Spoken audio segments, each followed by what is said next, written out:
आणि मराठा बांधव हे अक्षरशः भगवं वादळ बनून मुंबईच्या दिशेने रवाना होत आहेत। पाहूया त्या संदर्भातल्या न्यूज टॉप 9।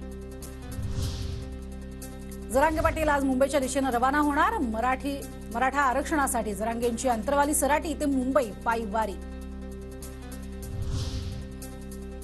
आजपासून आमरण उपोषण करत मुंबईला जाणार। सरकारच्या दारात मरण आलं तरी लढा थांबणार नाही। आरक्षण घेऊनच येणार जरांगे पाटील भूमिकेवर ठाम। सरकार इतकं निर्दयी कसं असू शकतं? सरकारला केसेस टाकणं आणि नोटीस देणं हा धंदा राहिलाय। सरकार पूर्ण डॅमेज झालंय, जरांगे पाटलांचा निशाणा।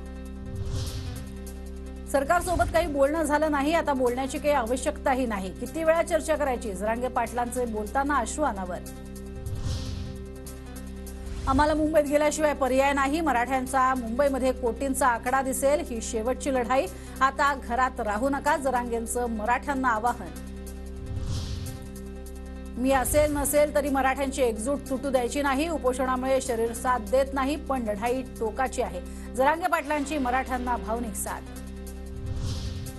जालन्यामध्ये मराठा आंदोलक येण्यास सुरुवात। थोड्याच वेळात मराठा आंदोलक मुंबईकडे रवाना होणार। अंतरवाली सराटीमध्ये सगळीकडे भगवं वातावरण।